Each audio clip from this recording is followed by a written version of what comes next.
안녕하십니까? 좋은 아침입니다. 오늘도 여호와의 회의에 오신 분들을 환영합니다. 오늘 주신 말씀은 민수기 31장 19절의 말씀입니다. 이 말씀 제가 받들어 읽습니다.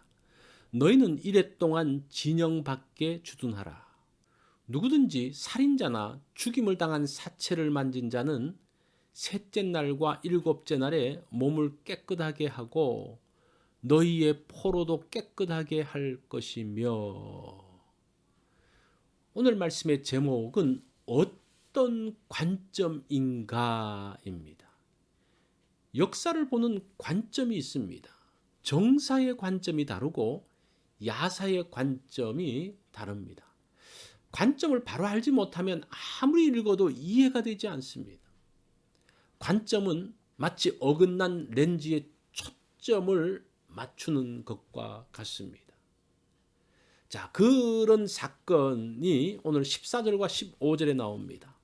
모세가 군대의 지휘관 곧 싸움에서 돌아온 천부장들과 백부장들에게 노하니라. 모세가 그들에게 이르되 너희가 여자들을 다 살려 두었느냐. 미디안과 이스라엘 사이에서 전쟁을 했습니다. 그래서 이스라엘이 큰 승리를 했습니다. 작은 군대로 많은 미디안의 군대를 쳐서 참으로 기적적으로 승리하게 됩니다.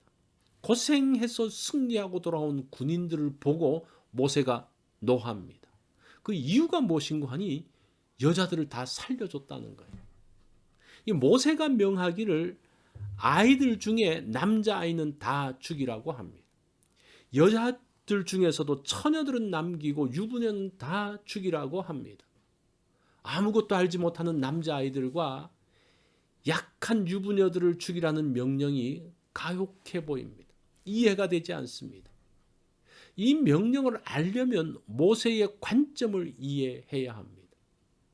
생명 귀함의 관점으로 보면 이것은 이해가 되지 않습니다. 모세가 가지고 있는 관점은 거룩입니다. 그것이 그 위의 사건에서 나오는데 16절을 보십시오. 보라, 이들이 발람의 꾀를 따라 이스라엘 자손을 부올의 사건에서 여호와 앞에 범죄하게 하여 여호와의 회중 가운데에 연병이 일어나게 하였느니라.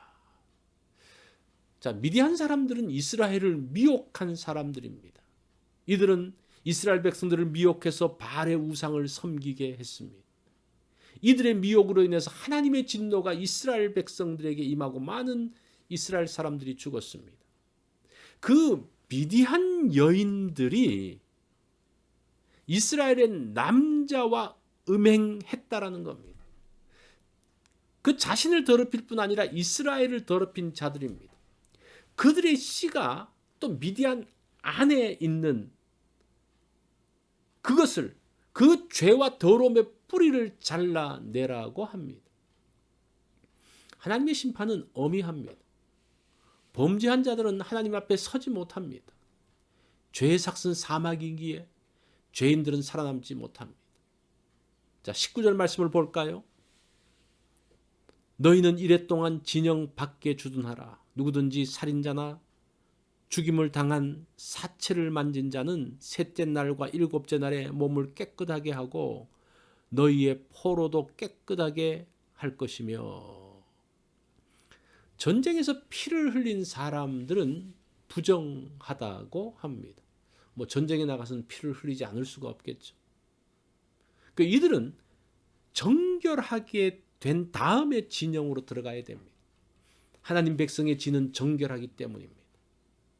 그래서 지금 계속적으로 하나님께서 이스라엘에게 말씀하는 그 포인트가 무엇인가 하니 정결함을 이야기합니다.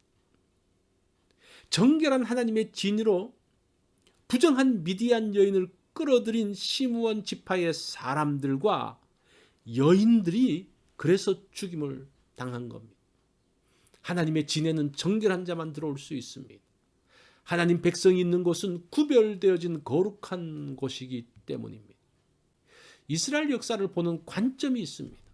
거룩과 정결함입니다. 부정에서 구별되어 정결케 된 사람만 하나님 백성의 공동체에 들어올 수 있습니다.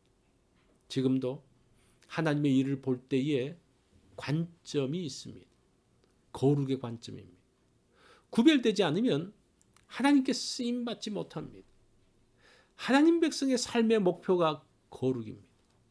거룩함을 유지하며 구별되게 산다면 하나님의 역사를 경험하게 될 것입니다. 관점을 이해하면 눈이 열립니다. 하나님의 관점을 알면 어디로 가야 할지 길이 보입니다. 하나님과 같은 관점을 갖기 원합니다. 오늘은 거룩의 관점으로 구별된 생각과 말을 하는 그러한 날이 되기를 바랍니다.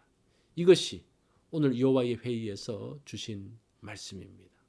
오늘은 다시 한번 하나님의 관점인 거룩과 정결을 생각해보는 그런 관점으로 우리가 한번 세상을 보는 그러한 날이 되기를 바랍니다.